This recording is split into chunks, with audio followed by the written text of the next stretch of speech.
presenter for today, Shashank. So the first thing we'll do before we get started is to get our account set up. We'll click on the link that's on your chat box there. That it should say eventbox.dev/code and a number. Click on the link. This is the very first thing you need to do. This will take you to a website that looks like the one that you see on my screen today. It's a website that has all the workshop material. We'll walk through it. I'll go through the process of walking through the workshop material, also getting your temporary AWS account and all that. But before you do that, just click on the link and get started. Again, welcome folks from India, from Canada. It's amazing. Minneapolis. It's amazing. Uh, yeah, so I'm assuming you can see this website. So I'm going to start with the workshop material. Okay.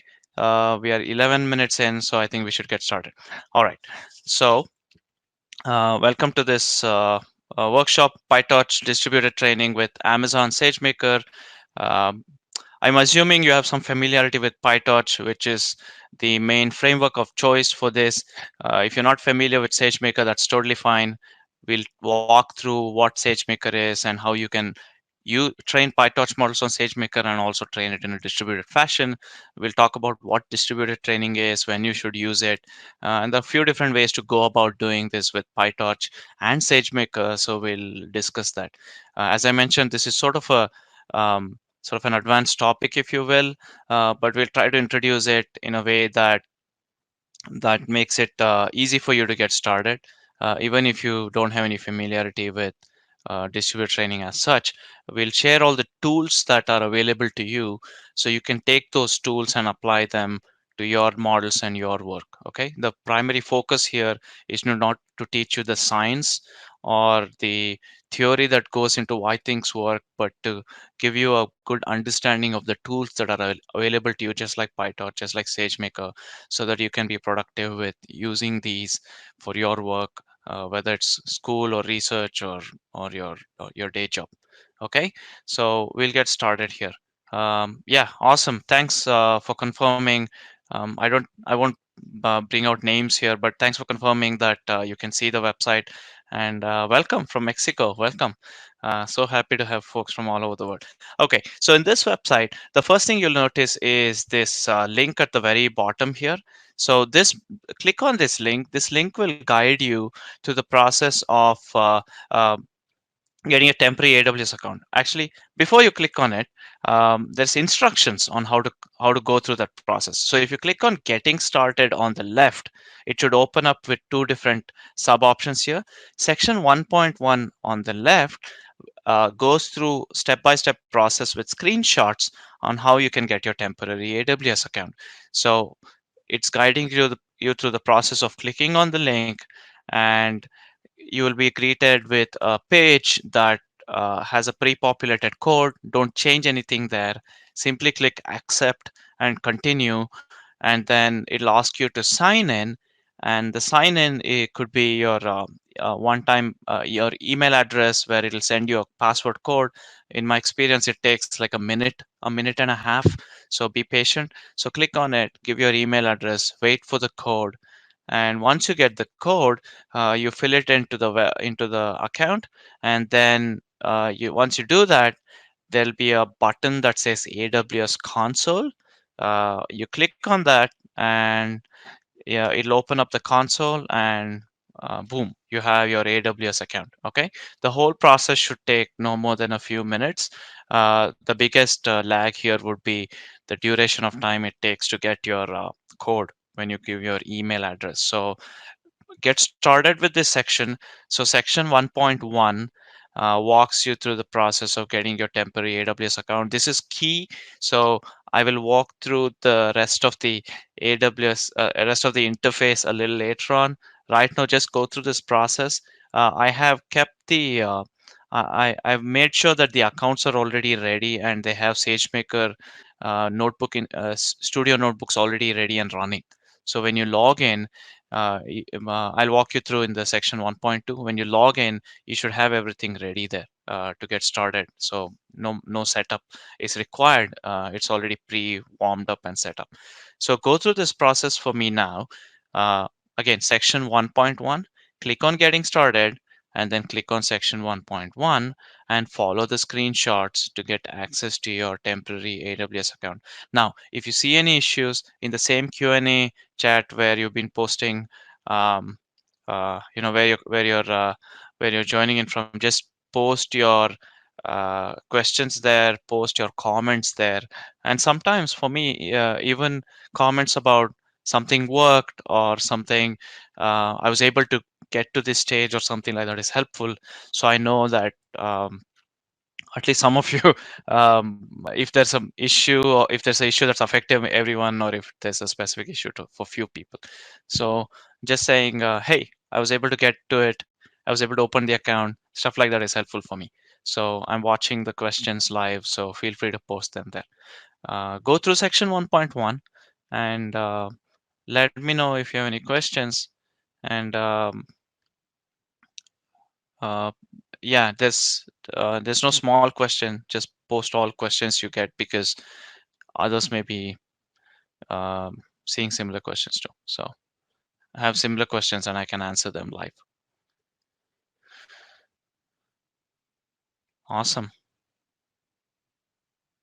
Come on in, more folks from California. We have more folks who've just started. So yeah, if you just started, click on the link that's in the Q&A that says eventbox.dev slash something slash a code. Click on it. It should open up a website that looks like the one you see on my screen right now. And what we're doing here is going through section 1.1 that gets you to the process of getting your temporary AWS account for this workshop. Okay, go through the process of section 1.1, follow the instructions, click on the link, and go through these steps, and you should get an AWS account. And if anyone has is if one of you have been able to go through the entire process and have your account ready, just share in the Q&A so I know that you have access to your account. And we'll wait a couple more minutes for you to go through this process now, because you need your account to do the workshop. And we're making it easy for you with a temporary account rather than bring your own. So go through this process, and we'll get started with the material soon.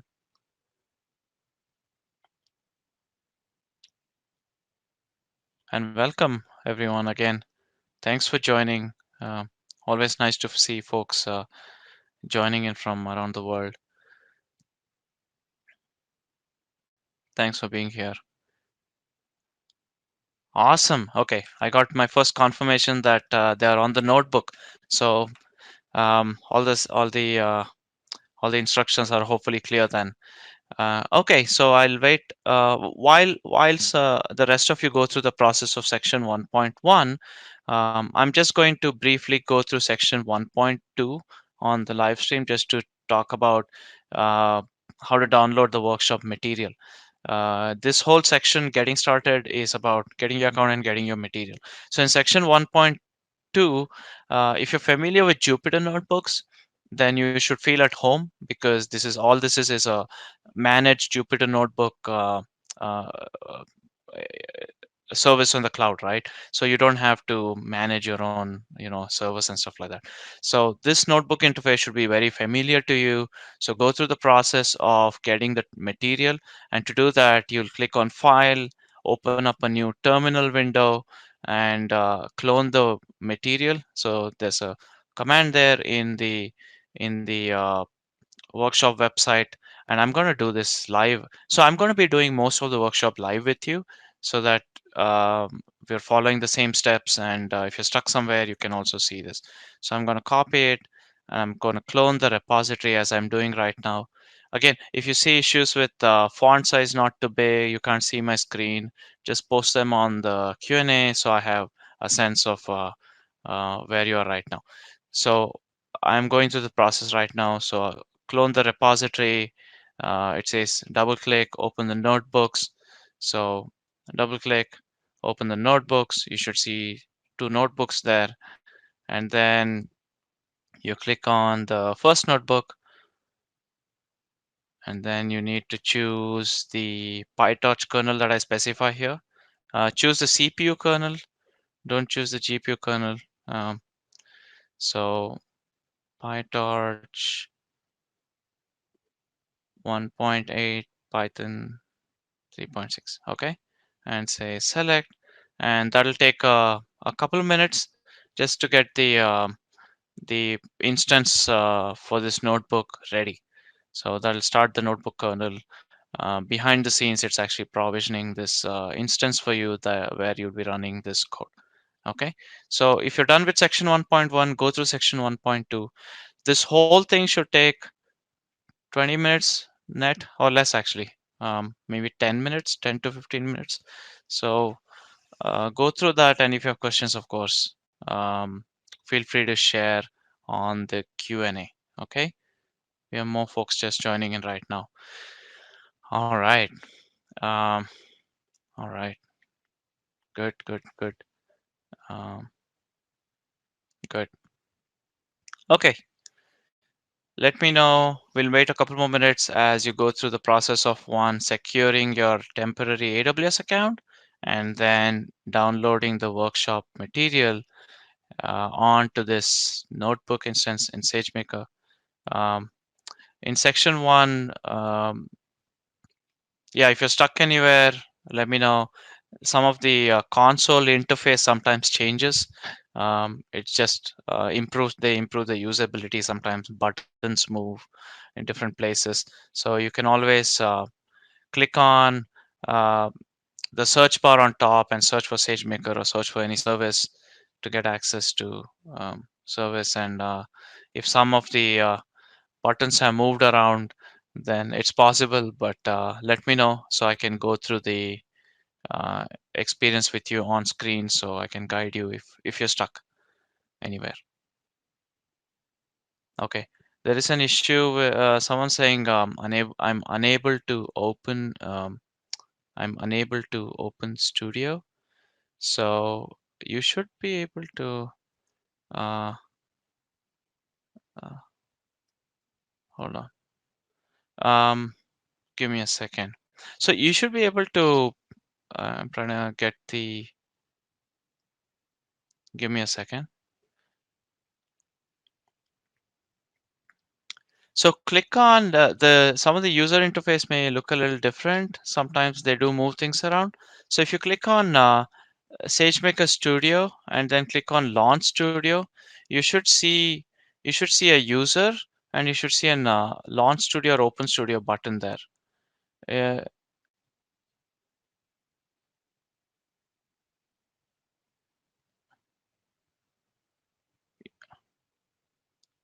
is anyone able to get to the Jupyter Notebook stage? I think I saw some. Yeah, I think I see some folks are on the Jupyter Notebook stage.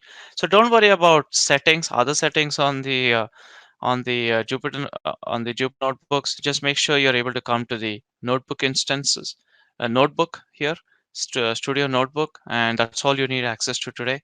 So don't worry about projects and other things for today's workshop. Just make sure you're able to get to the Studio notebooks, and we'll go through the rest of the workshop here in a moment.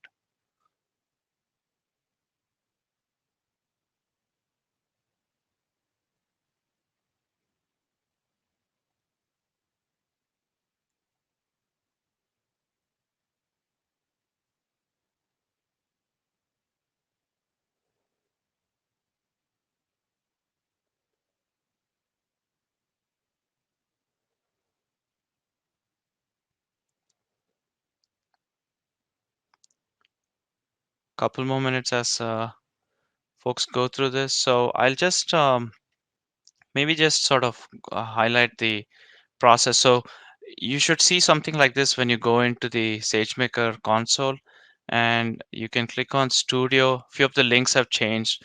They change the user experience sometimes. So click on Studio, launch SageMaker Studio, and you should see a user already pre-populated like this.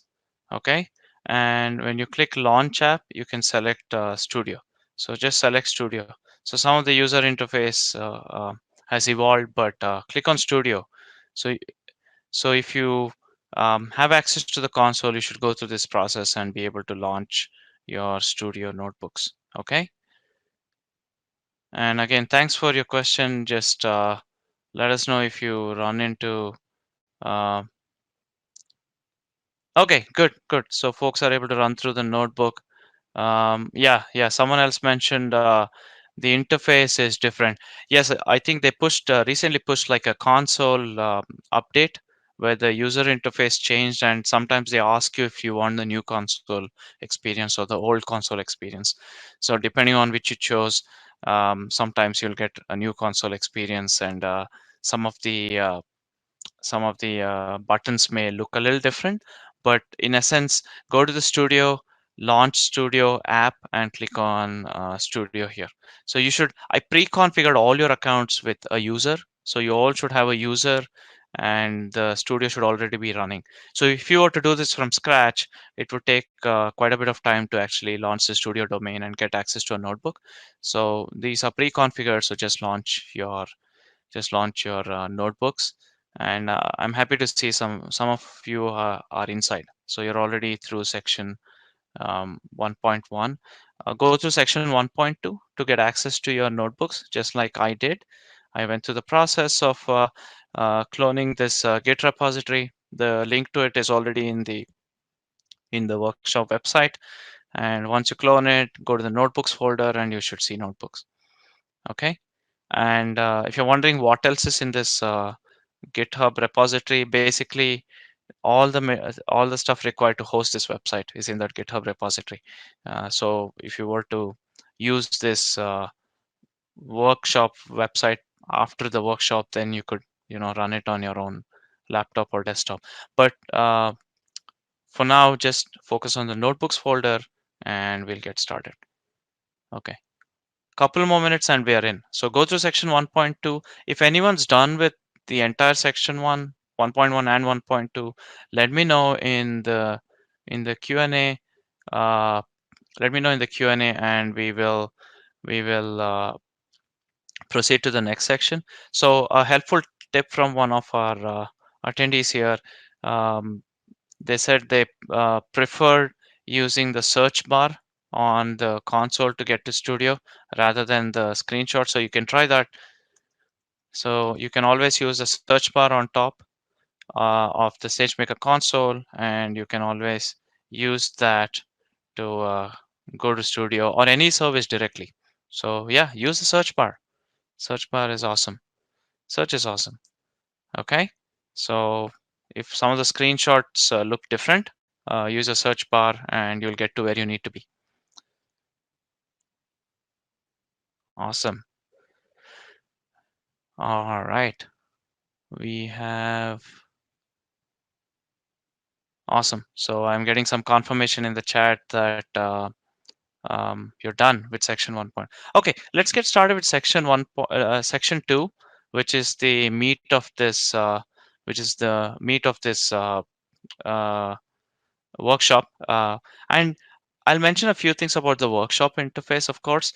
So we jumped right into getting your account because that's important. It takes a little bit of time. As you can see, it took about 20 minutes for most of you to get here. So the workshop interface itself, I'll just walk through some of the few elements on the screen where you can provide feedback and get support and stuff like that. You have your chat here, your Q&A here, where you can share questions with me, and I'm happy to see them and answer them for you on live stream. On the workshop platform itself, the way you navigate is there are sections on the left and there are subsections. Just click on the links and you can navigate through these. And the blue button you see at the bottom of the screen that says workshop support feedback. So you can also use this to uh, provide thumbs up, thumbs down feedback. If you it's helpful if you give sort of explanation on what's working, what's not working on the Q&A or here, so that pardon me. So if you share feedback here, I won't be able to see it right now, but if you share feedback on the Q&A, I can see it right now and answer your questions. Okay. And Excuse me. So that's sort of the brief high-level overview. So we'll move on to section two, and we'll go through the workshop material today and the code example, what we have, and how you can run distributed training. Okay, so here's what we'll cover today. Okay, while you go through the while some of you go through the setup, we'll just go through the steps here. So we'll talk about um, what is distributed training, why distributed training.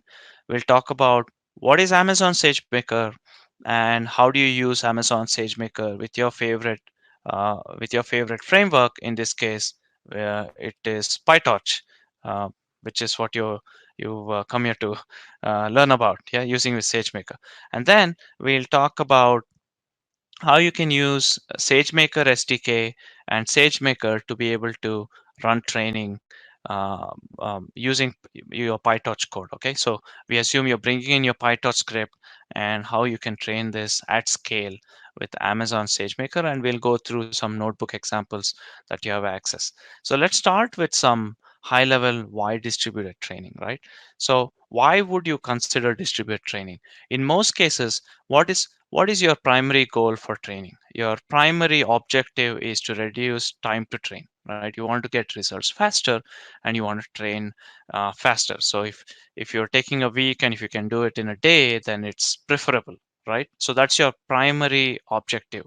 How much time it takes to train a model to reach a desired accuracy, right?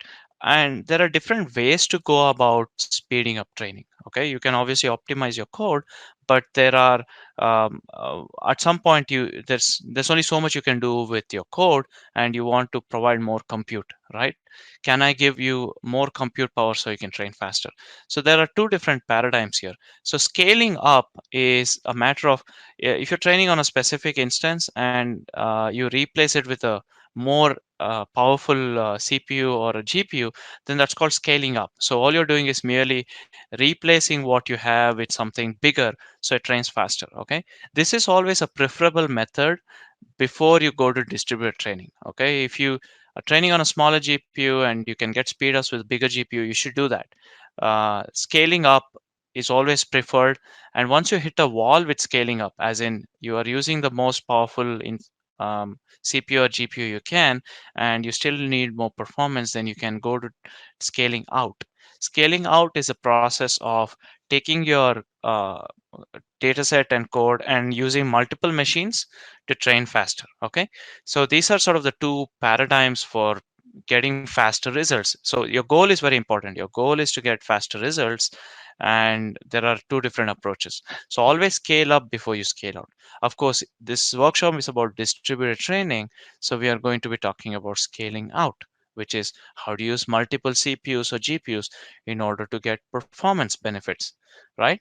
So with that in mind, um, a quick overview of sort of how distributed training works and why it speeds up. Okay, in your typical training, you have uh, your data set, you break them up into batches, and I'm talking about deep learning specifically here. And these batches go through the training process, right? You go through the forward pass, backward pass of neural network, which is running on a single instance.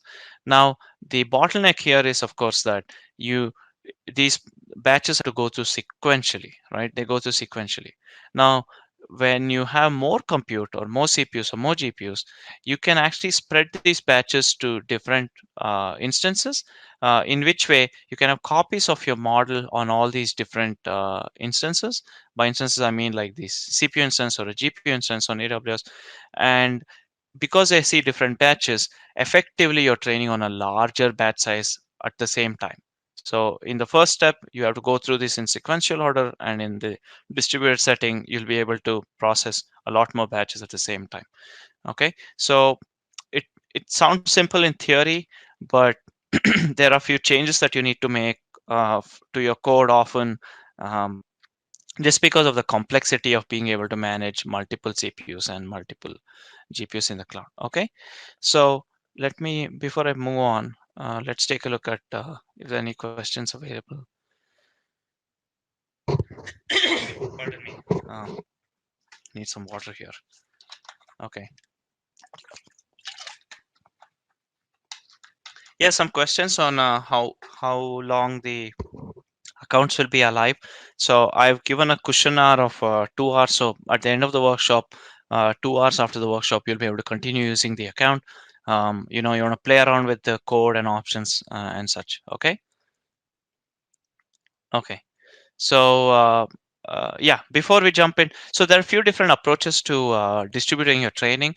So back in the day, like one of the first approaches was parameter server approach. And if you remember the days of Google had published a paper, Disbelief, that's an internal system that uses this approach. Basically, all your workers could be either CPUs or GPUs, and you have a server, a central server that manages all the averaging of gradients and stuff like that.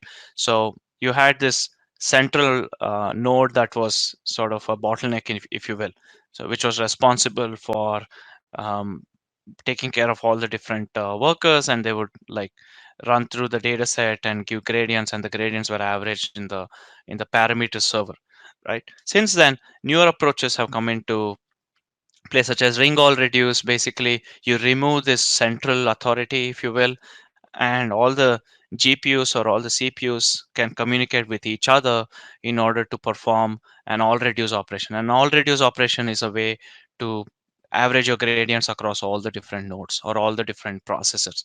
And there are a few different ways to go about. So this is in theory, right? But there are a few optimizations you can do in order to get the same results faster. And PyTorch has several different backends where you can achieve some of these things in a faster way. So there are a few optimizations it performs that I won't go into too much detail, where you don't have to often um, wait for the entire uh, gradient computation in order to average the gradient. So there are few optimizations where it can do some of the averaging in parallel to some of the forward pass and backward pass computation that's happening on the instance. So there's some optimizations that are already available in the PyTorch library just by choosing some of the backends that we'll talk about, and that'll help you get further speed up compared to sort of naive implementations, if you will. Okay, so you don't need to worry about how it is doing it. In this workshop too, we'll just focus on the tools that are available to you. The science is interesting. There's a paper out there from Facebook that goes over how this is done.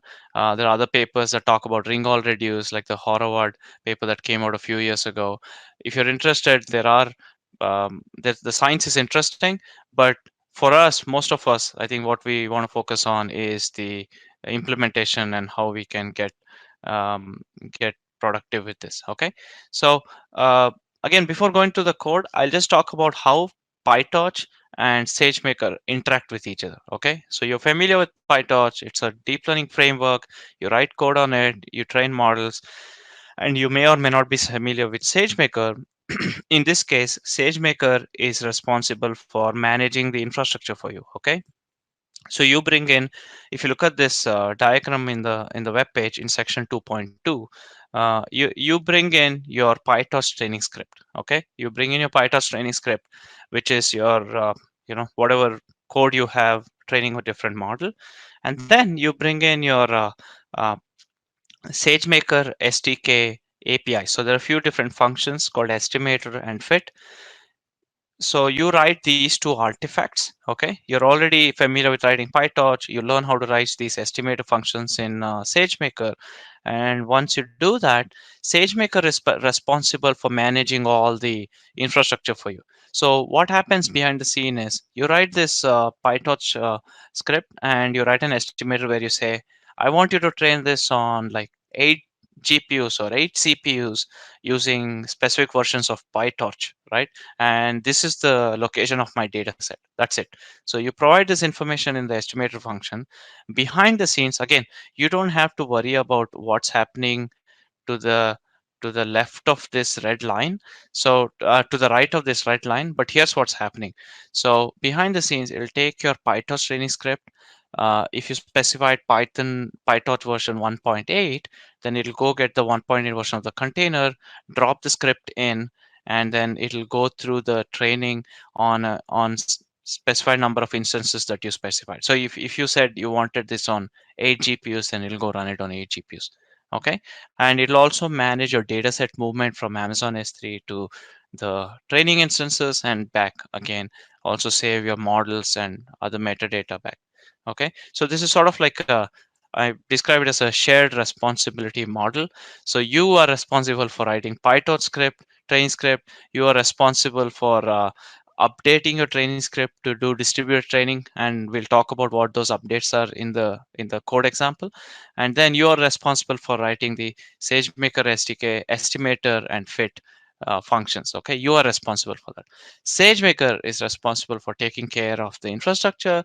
It's responsible for the data movement that happens between S3 and those training instances, and also backing up your checkpoints. And this is at a high level. SageMaker has so much more capabilities. It has ability to debug models.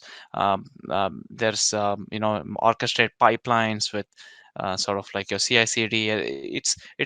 It's a large service with many different capabilities, but at a very high level, it takes care of the infrastructure for you in a managed way, and you as a developer or data scientist focus on your PyTorch training and training script. And this will become evident when we run the example. Okay. So section 2.3 is where we'll jump into the workshop code. Okay.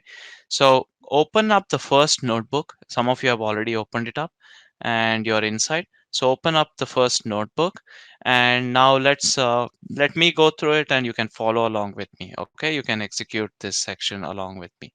So this is the first notebook, and make sure you select the specific version of Py, PyTorch I mentioned here. So this is section 1. PyTorch 1.8 Python 3.6 CPU optimized. Okay. Now, SageMaker Studio gives you access to many different backends. We won't be changing with it, but just to give you an overview of what are available. So you can actually switch backends for your notebooks. So this notebook is, of course, your your traditional Jupyter notebook, but unlike your traditional Jupyter notebook that you run on your laptop, where your hardware is fixed, right? You have your Jupyter notebook client and your hardware is fixed. Here you can switch the hardware. So right now it's on a CPU instance. I can pick a larger CPU instance or I can pick a GPU instance. Okay, I can switch. I can switch my backend. I can switch my hardware here. So that's pretty cool. So let's say you're training locally. If you're running experiment as a script on a CPU and you're tried on GPU, just switch the backend and you can do it. On your temporary accounts, you won't have access to a lot of GPU instances. So let's not try that now.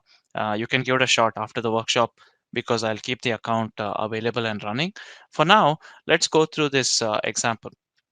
So I'm calling it PyTorch native distributed training with Amazon SageMaker, because PyTorch natively offers few different backends, and I'll show it to you in code so it becomes clearer. Okay, so first thing we'll do is some housekeeping, right? So run this section of code here, and if you're unfamiliar with Jupyter notebooks, you can click on a section and click on this play button. It'll execute these cells.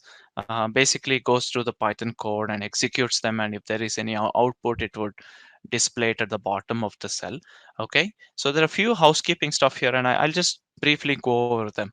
So you need access to a few SageMaker sessions and access to the client. So we're going to do that here. And you also need access to an execution role. This is required if you're new to Amazon. This is required for SageMaker to be able to access other services like S3. So everything is permissions based. Now, SageMaker needs to have permission to access data sets in S3 to do specific actions like read or write and stuff like that. So the role gives SageMaker those abilities. And in this case, I've already set it up, so you don't have to worry about it.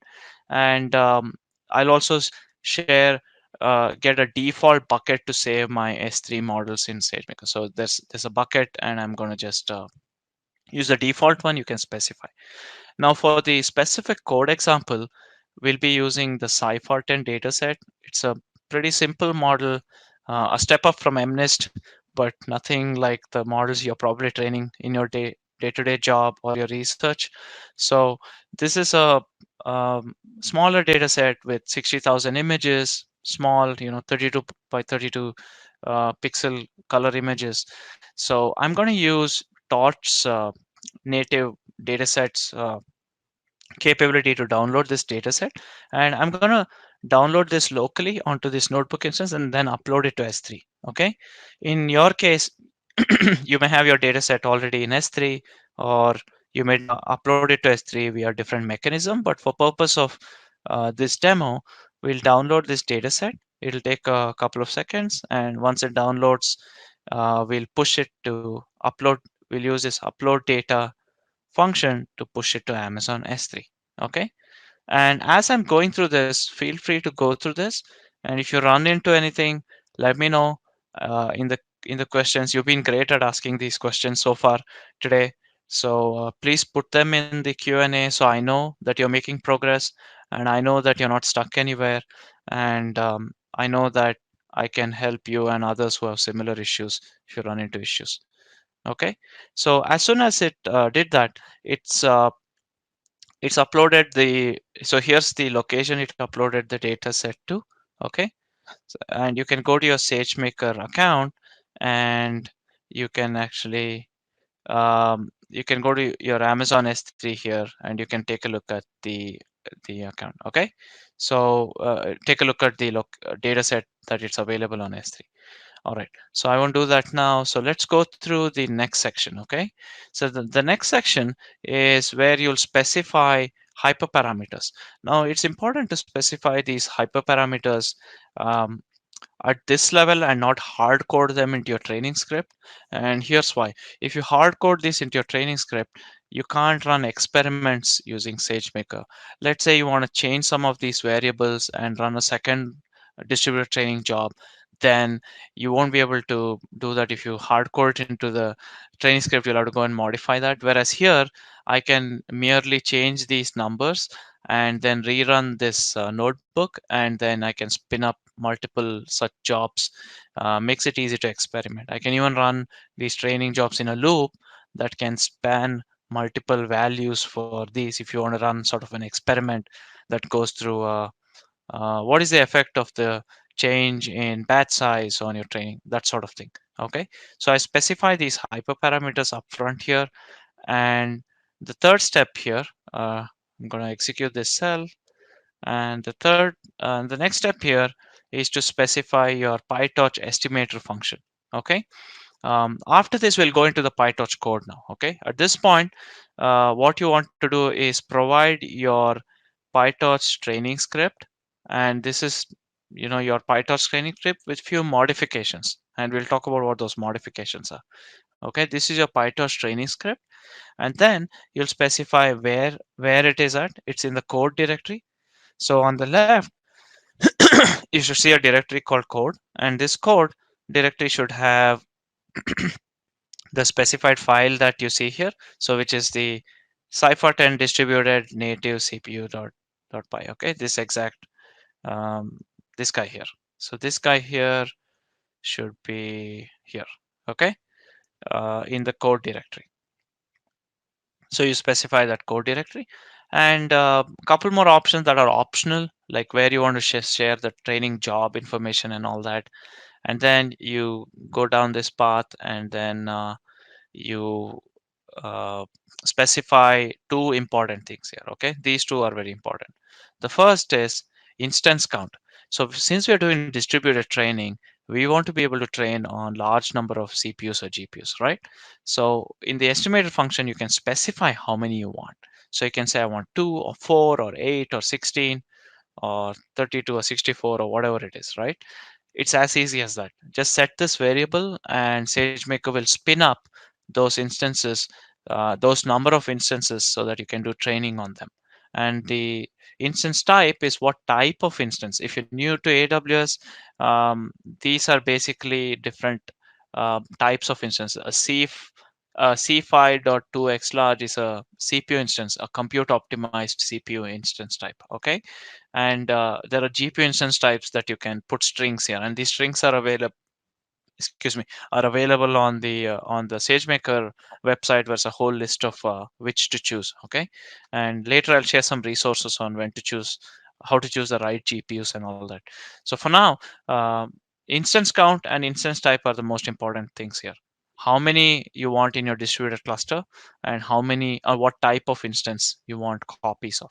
And then you can specify your PyTorch framework version, your Python version, and pass in your hyperparameters. Okay, and the last step here is is fitting the function. Okay, now estimator.fit will fit your training, will kickstart the training job. Okay, this will instruct SageMaker to go spin up those instances, so this is covered in this sort of diagram here, right?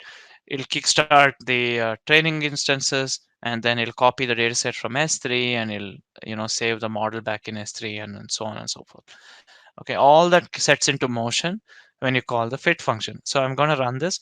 So the other information you provide here is train and datasets. And datasets is the location of the dataset in Amazon S3 that was the output of this upload data, right? When you say upload data, you get datasets. So that is the location of your dataset in Amazon S3. And I'm going to run this, and now it'll kickstart. So it'll take a while, right? It's a distributed training job. Now what we'll do is actually pause for a second and see if you have any questions, and then what we'll do next is go through the code and the changes that you need to make to go from a vanilla torch example into a distributed aware torch example and a SageMaker aware example. Okay, there are a couple of changes as I mentioned in the website here, how they work together. So this is sort of a shared responsibility model wherein you write the PyTorch script, you update the PyTorch script, and you write the estimator functions, and SageMaker does the rest. And we'll go through what those changes are. So I'm going to pause here. Uh, we have another 40 minutes left. So as we go through this, so I'm going to pause here and ask if you have any questions. So far, give me a thumbs up, or give me a say yay or yes uh, if you've been able to walk through this notebook with me and be able to run it. Okay, uh, give me an indication in the Q&A, so we can I have a sense of where everyone is and how you're doing. Okay, so this is kickstarted the training job right now. um, I don't see any activity right now here, so I'm assuming everything is going good. you all have access to you all have access to your notebook instances, and you're able to run through the training script, sorry, the notebooks, and initiate the training. Okay, um, let's give it a couple more seconds. If you have any questions, I'll just pause here for a moment, give a breather for everyone, and it's a short workshop, but if you want to go grab a cup of coffee or something like that, that's good. uh, okay, I see some question. Awesome, thank you so much for your feedback. uh, it's hard to do a virtual workshop when you don't get feedback, but thank you. I think a lot of you are saying yes, so you're able to go through these steps, and you're able to run the notebook. um, yeah, I can run the notebook, and some good feedback. Okay, good. um, I don't think anyone's joined later and has missed some of the instructions, but yeah, the workshop website instructions are on the Q&A that we've posted there, and go through the getting started section. Everything should be self-contained there. Go through the steps to get your account and all that. So on my screen, you should see that the training has initiated, and this is basically the output of the of SageMaker's output. All the configuration details are here. So it's going to spew out. It's going to spew out all the the standard out that comes on those So this code is running in two different containers on two different CPU instances right now. Okay, and you didn't have to manage any of that. It happened automatically for you, right? So behind the scenes, right? This is happening behind the scenes for you, and then uh, as it trains, you'll see two different colors here. Each color represents the training that's happening on each of the instances, which is why you see a blue and you see a pink. Now, if I were to say I want 4 instances or 8 instances instead, you would see multiple colors there. So it's training right now, right? You'll see here that there's epoch 1, loss, and you'll see each color represents the epoch 1 on specific training instances, and it's going through this, and it'll go through this. I set the uh, I set the number of epochs to 20, I believe, here up front. So it'll go through 20 epochs. Okay, go through go through here 20 epochs. Okay, now let's go through the code example and see what changes you need to make. Okay, as we go through that. Now, this is your vanilla PyTorch script with few different additions. So you do have a section here for um, you do import this torched or distributed as dist. So this would be new to you. This is used to prepare your model for distributed training. Some of the other things here should be straightforward. So this is new for you, and this is new. So we'll use this later to sort of wrap the model to tell PyTorch that this is going to be sort of a distributed training approach. Now, after importing that, you'll define your model, and here's a very simple vanilla, very simple neural network model. You could of course use something like ResNet 18, which actually gives you much better results, but it's a much more complicated model than this. You can bring in your model, right? You can define your own models here. Okay, so this is sort of the your training, your model definition here, and then I define few helper functions, and these functions are just to load your data, do data augmentation um, for training, right? So there's some data augmentation stuff here in the transforms, and then we define a data loader, and this is used to load your Cypher 10 dataset. Now, because Cypher 10 is supported by Torch Vision package, we use that. If not, you write your own data loader in order to load, depending on what format it is in, right? You'd use data loader to load.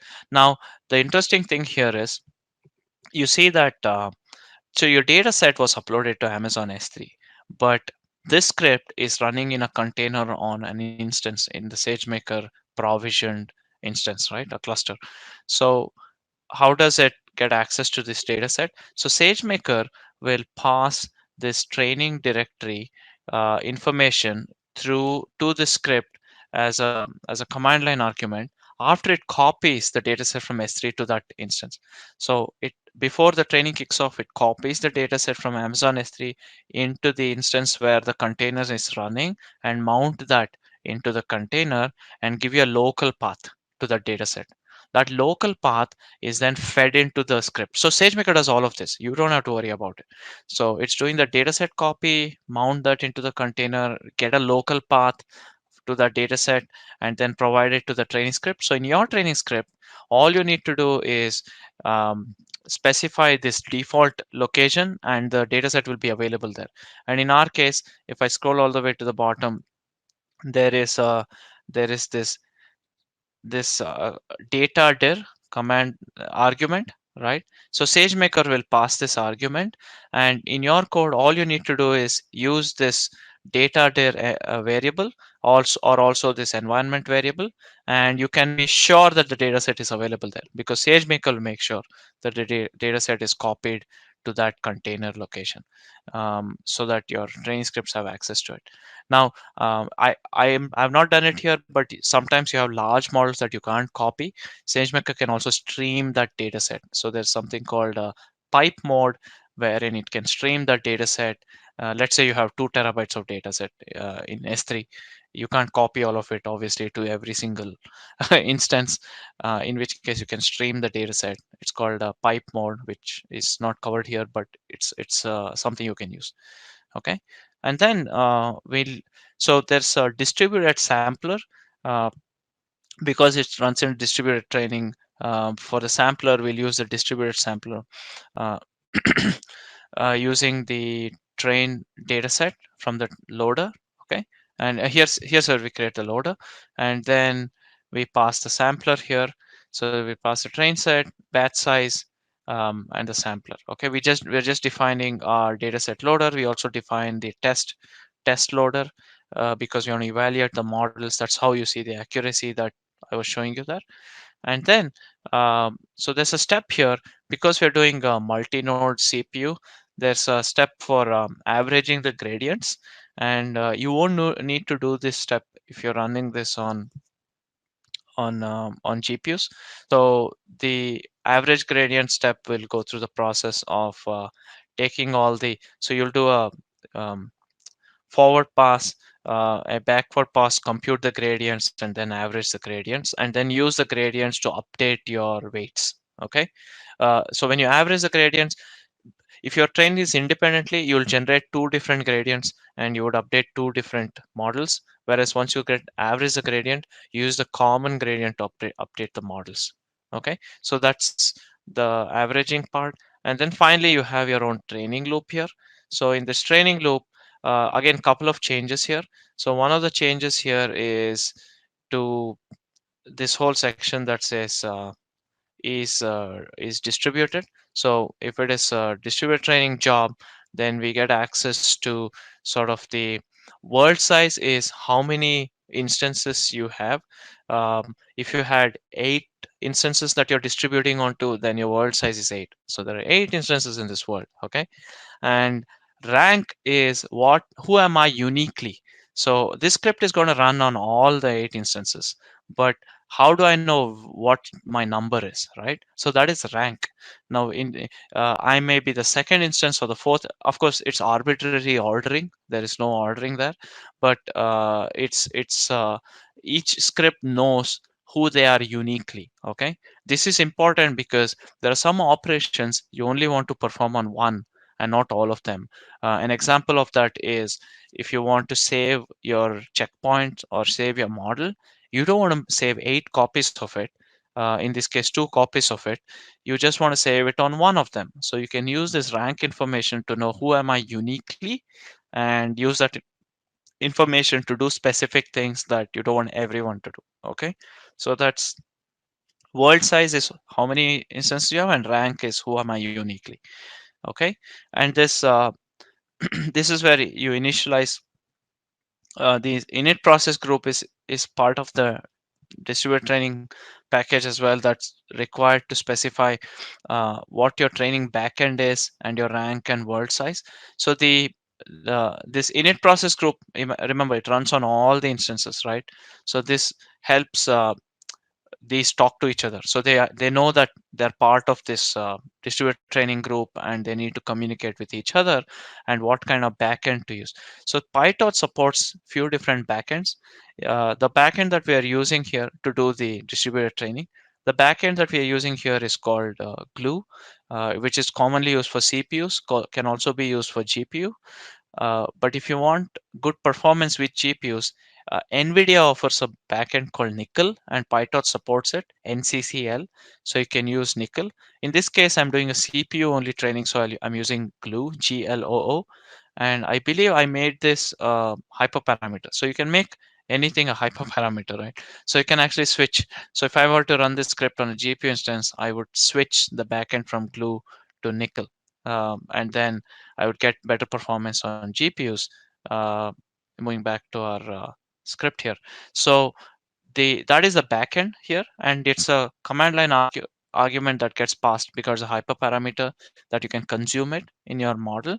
And this is the so we use backend glue or nickel, and there's a third backend called SageMaker data parallel, distributed data parallel backend. Now this backend is unique to SageMaker. We'll discuss this in the next demo, not in this one, in the next notebook. But I'll just mention briefly, because SageMaker understands AWS infrastructure very well. So there are some benefits to using the SageMaker data parallel backend when you're using large scale distributed training on SageMaker. Okay, we'll talk about how this works when we go to the next section. But for now, don't worry about using the SageMaker backend, because it only works on GPUs and only works on at least 8 GPU instances. Okay, so it's not for everyone. It's for folks who are training those large models or on large data sets, can use a SageMaker backend. But for a lot of smaller use cases, you can use Glue or Nickel that's available or natively available in PyTorch, which is why I call this distributed native as a file name. Okay, they're natively available in PyTorch. Okay, um, no questions. I okay. Actually, there's uh, a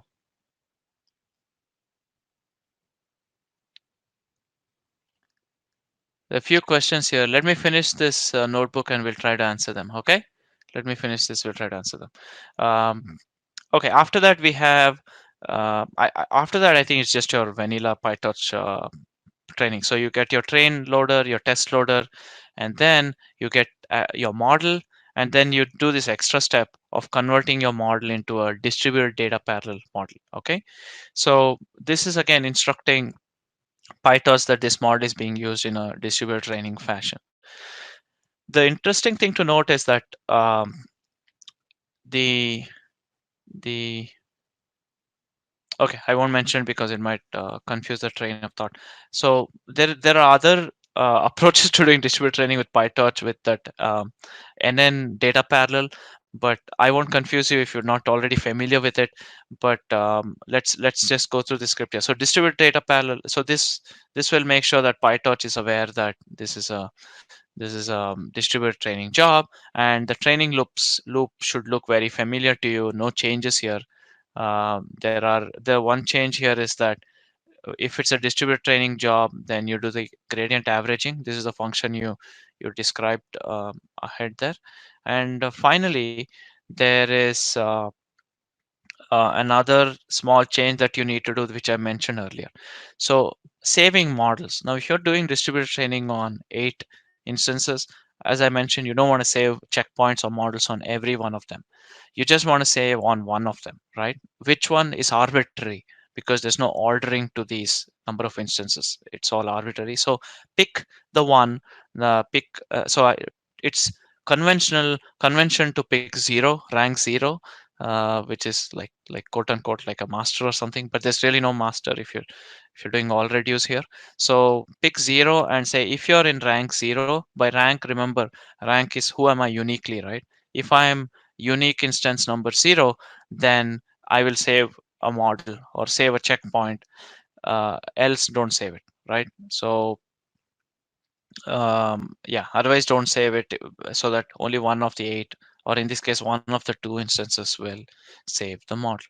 All right, and then I have a test function defined, a save model function defined, standard stuff. I'll spend a couple more minutes here just to wrap up the code. So I'm splitting the script um, needs to be capable of accepting some command line arguments to run with SageMaker. Okay, so I split this into Python environments and then SageMaker environment. Okay, the Python environment, PyTorch environment, are your hyperparameters. Okay, mostly. These are all the ones you specified here.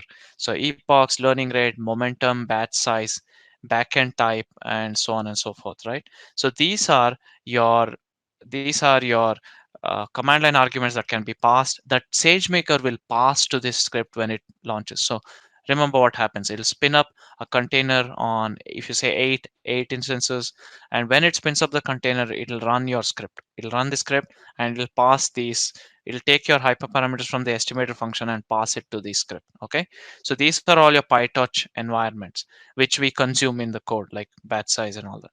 And then there are some SageMaker specific environments, and these are required for passing your data set like model so these are automatically passed. You just need to define them here, and SageMaker will automatically know where your data set is in S3 and pass it to the training script. It'll also it copies the data set from S3 to the containers instance, mount it onto container, get a local path, and then passes it into the script. So it does all this behind the scenes for you.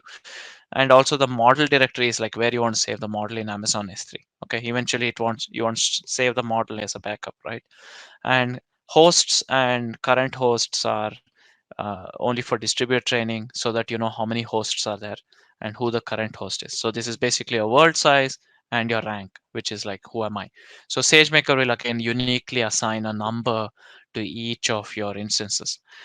If you've done distributed training in other setting like Kubernetes or something like that, you can see how much of it is abstracted away. You don't have to do manage all of that, right? With a lot of it is abstracted away, right? It's all much easier and simpler for you to do as you go through this, right? So let's see the progress of our training. You should see the training should have completed by now, and you should see result here. Hopefully you're all able to see this as well. So it finished training, and I see average accuracy is about 60%. Not great because a very simple model. You can upgrade to ResNet 18, you probably get around 80%, and there are some custom models that will get you 95, 96%. You can find these architectures online. So yeah, but for illustration, so you get about 60% accuracy here, and then it says uploading generated model training model. So because I saved it locally in the save model, SageMaker will take the model and upload it to Amazon S3. Okay, it does this automatically for you. And then finally, the this is interesting, the training seconds and billable seconds. So the interesting thing about SageMaker is you'll only pay for the instances where you did your training on for the duration of training, and you're not managing it. So it's unlike, say, if you're training on EC2, you're paying for the EC2 instance every second you're using it. Whereas with SageMaker, it spins up an instance when you call the fit function, your clock starts, and when the training is done, it'll tear it down and your clock stops, and you're only charged for the duration it was running. So this is like a nice benefit. So you don't spend a lot on compute resources when you're not using them, especially if you were, say, you get access to an EC2 instance for training, and then you just keep it running, and then you're just paying for it even though you're not training. Okay, so that's good. So I'll pause here again, and I think I'll try to answer some of the questions here. So there's the fit function is throwing some error. Looks like it's looking for a GPU instance, is unable to. So don't run the second notebook. I think you're running the second notebook. So the second notebook will not work on these temporary accounts. I provided it as an example, and I'll go through it. It will not work on your instances because your instances only have CPU instances and has single GPU instances. It does not have access to the instances that are needed for the second notebook. So don't run it. The first notebook should not ask you for GPUs because we are only using CPUs. If you remember up top, we only specify C5. Where is that? We only specify C5 to X large, which is a CPU instance. So you should not see a GPU error. Uh, oh, I think you corrected yourself. Okay, no worries, no worries at all. Then okay, so another question is, what was the feature that to stream dataset when big data cannot be loaded locally? It's called SageMaker pipe mode, PIPE pipe, like a pipe mode, MODE. Um, the default is called file mode. That's called pipe mode. You need to update your data loader in order to be able to do that. There's a couple more lines of code change you need to do that. Okay, so let's move on. So the whole point of training is to host a model, right? So you want to be able to host your model so that you can consume it. So the next part of this will take the trained model that you just trained and host it. Now, if you see here, the estimator.model data is the Uh, let's take a look at what that is actually. So let's go run this estimator dot. So we just finished training, and estimator dot model data will tell you the location of will tell you the location of your uh, uh, it will tell you the location of your model, right? So S3, SageMaker US East 1, my account number, jobs, these are all temporary accounts. So SageMaker native model.tar.gz. So SageMaker will automatically tar your model and put it to S3, and this is the location. And now what we'll do is we'll create a PyTorch model. So SageMaker has ability to host model endpoints that you can invoke. So you can have like mobile devices or websites or other applications send requests and get back inference results. So we'll do that here. So I'm going to create a PyTorch model with that model data, and I have an you need an entry point file called inference.py. So this inference.py basically defines the model definition. So when SageMaker saves your model, let's take a look at the save model function here. So in our training script, we save this model here all the way. Okay, here. So when it says save model, we are saving the state dictionary, right? We are saving the state dictionary, but we don't save the model architecture definition itself, right? Which is why you need to provide both. So the model has the state dictionary. You also need to provide the architecture definition so PyTorch can reconcile those two things. So we provide this inference.py where we describe the model definition, and then we load the state dictionary, right, from the saved model. So that's you need that script, and we provide that script.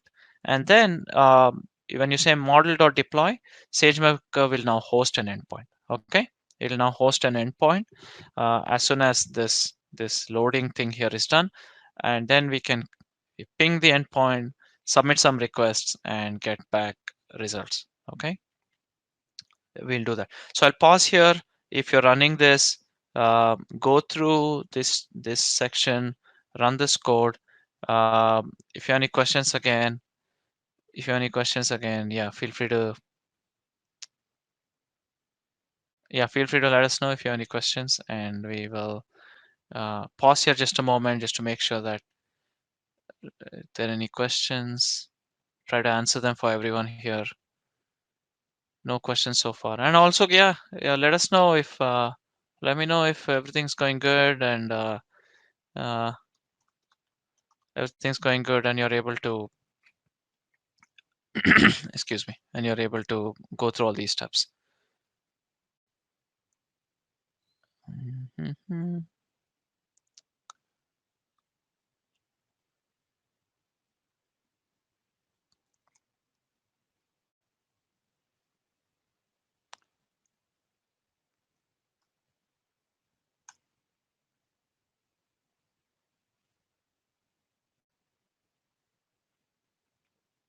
Okay,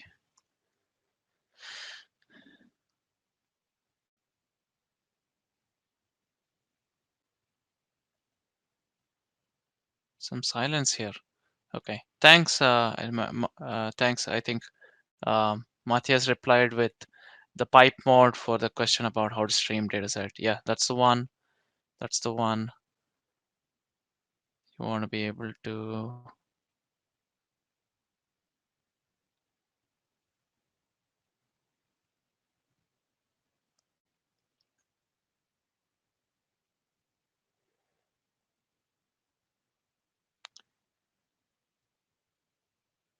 Okay. All right. So my model is hosted now. So you see this exclamation here. So SageMaker Notebook, Studio Notebook also gives you tools to observe all of this right within Studio without having to leave the studio interface. So on the left, I breeze through this quickly. So if you click this bottom left icon here and you click drop down, you can see like a whole bunch of options here. And these options let you view a lot of your machine learning pipelines and training and all that without ever leaving this notebook interface. So a lot of developers and data scientists don't like to go to the console. They want to stay within the notebook interface. So you can take a look at the endpoint. So this is my endpoint. It says it's in service. which means I can now invoke this model. Okay, there are a lot of other capabilities here which I'll not go through. So let's go ahead and invoke this model. So to invoke this model, I'll just create some helper function here to load some test data from the data set and go ahead and invoke this model.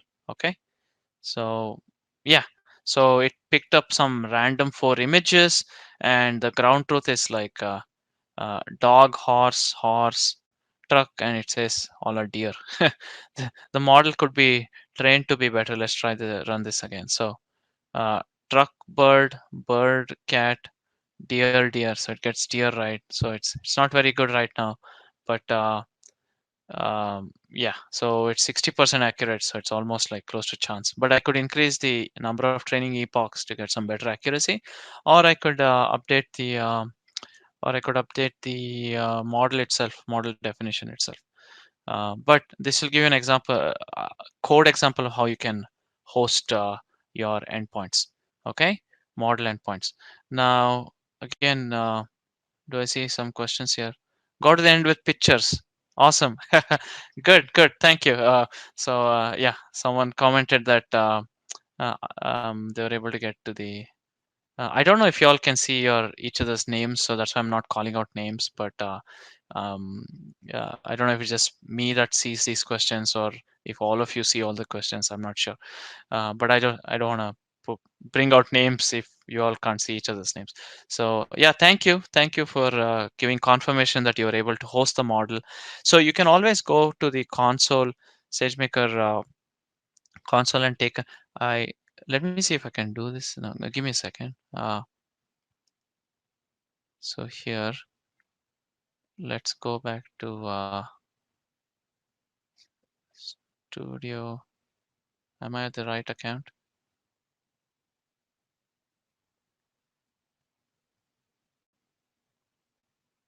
Hope I didn't kick myself out of my account. uh,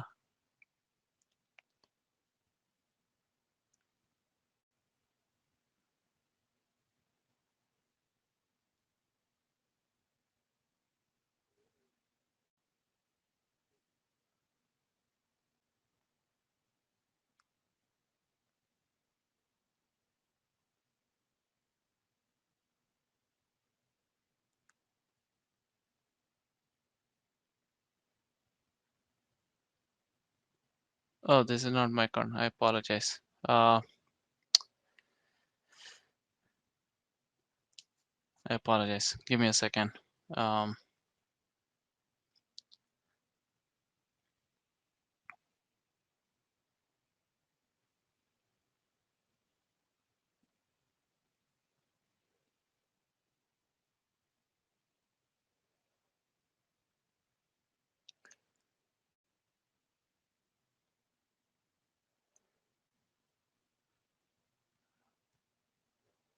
yeah, I think I kicked myself out of the account. Sorry about that. So I'll just give me a second.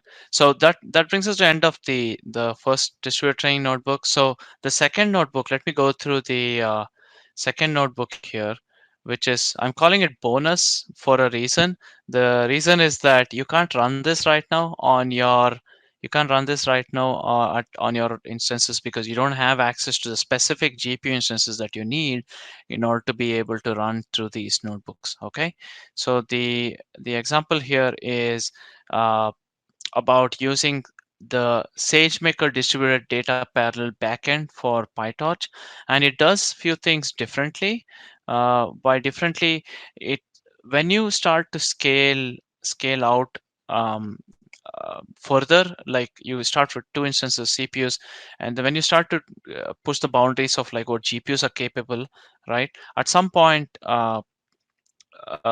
using backends like these, like a little more advanced techniques start to make sense. So for small, so even for the simple example we saw, like you don't need to distribute the training for that small neural net on Cipher 10 dataset, right? For Cipher 10 in general, like there's really no benefit to doing that because you don't have a big enough data set. You don't have like models that can really take advantage of GPUs and such, right? But when you are at that scale, right, if you're training large models and you want to train this on large number of GPUs, so there are few um, so AWS team published like a paper on how you can further optimize. So in principle, the theory is the same. You have to average gradients and you have to update the gradients, right? But there are different optimizations and different ways you can set up so that you get better results. So remember, I shared earlier the one of the methods was to use parameter server, uh, which was one of the most popular approaches when back in TensorFlow came out. Like the only approach was parameter server that it supported, and then all reduce came into picture, wherein you didn't need like a central server. All the participants in the distributed training could average gradients by talking to each other. So each one would get data from gradients from its neighbor, and then uh, it would pass on to the next one, right? So these were the two popular approaches. So the AWS team published, science team published a paper where they have a hybrid approach where you can use parameter servers along with doing sort of an all reduce based approach, sort of a hybrid approach. And they found that this works better when you reach a certain scale, and you get much efficient performance, better than sort of the native approaches supported on PyTorch. And there's more information on the documentation pages for these. So I won't go through the technical details here, but um, the balance fusion buffer, basically it starts to accumulate gradients on your GPUs, and then it it it partitions it into number of parameter servers you have, and then shares it with them so they can do the job. So there's computation that's happening along with the GPU computation. So you don't have to wait for the GPU to compute and then do sort of the gradient averaging. It can happen in parallel, and there's techniques that they've built to do this. There's a paper on it if you want to dive deeper, but basically it makes, what you need to know is it makes sense at a certain scale. You don't have to worry about it if you're doing smaller scale jobs, and because of which this approach is only supported on these large GPU instances. So the 8 GPU instances that are available. So it won't run. You can try to run it. It won't run on your. So I closed my account by mistake. So I'm going to try to open up a new account and just walk through the notebook example, and then we'll wrap up. Okay. So let me do that quickly here. I did the rookie mistake of like just closing the account, and I don't remember what the account ID was. So let me head over to Studio, Launch Studio, Launch App, Studio, and getting started, downloading workshop content. Where it is? Here it is. So you're getting a crash course in the process I took to get to the account. Um, make this a little larger. We have just a couple more minutes left, so I'm not going to spend too much time on this. But your accounts will be live and running, which means you can continue to work on it as we close down the workshop. Okay, so there it is.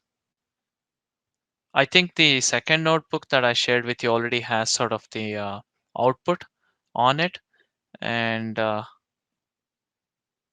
is the second notebook.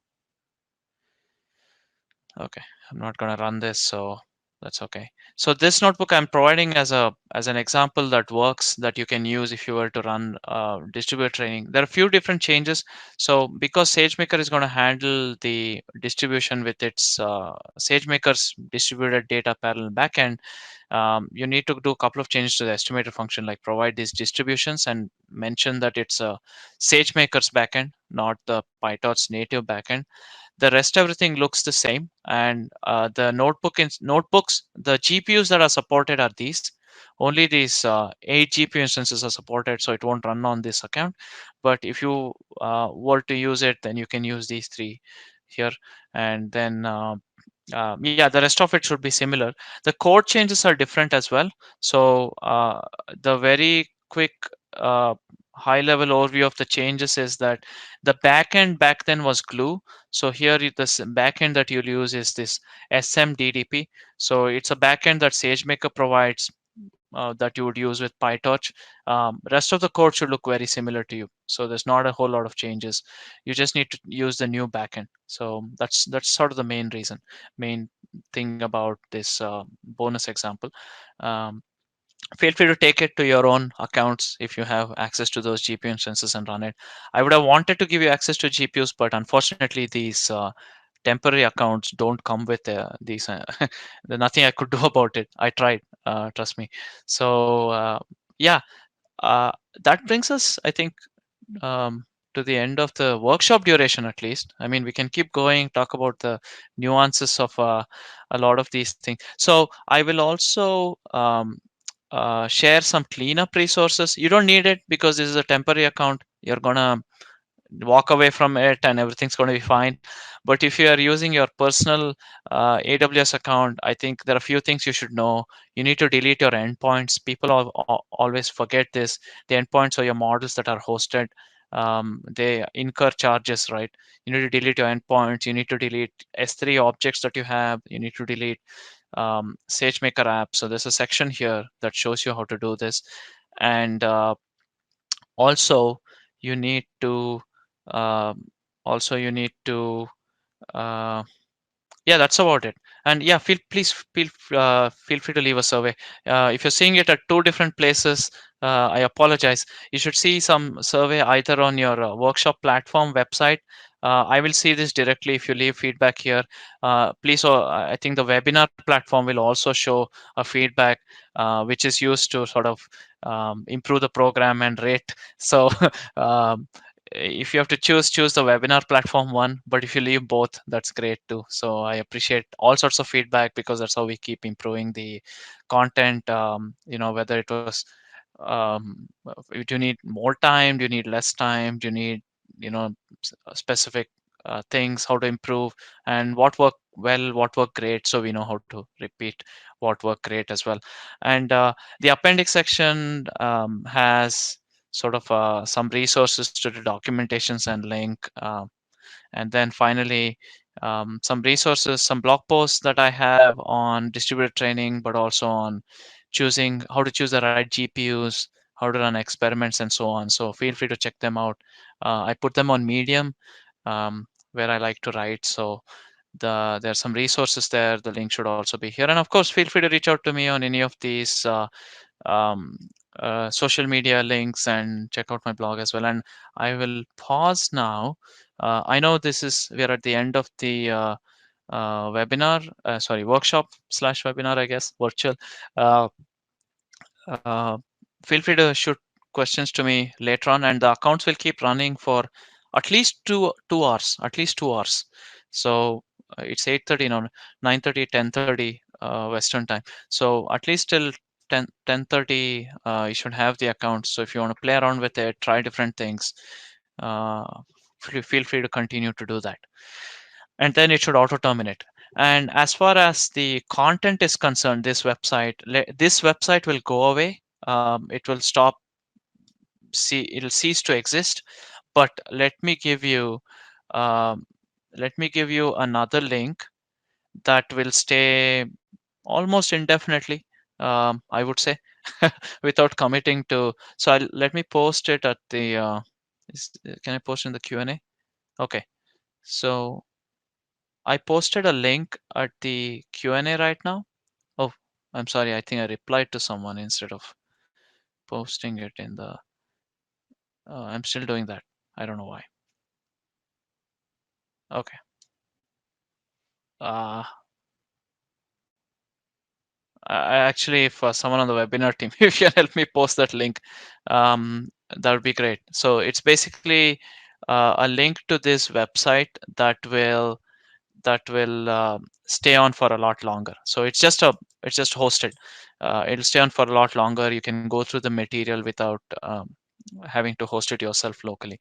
So thanks again. Thanks for attending.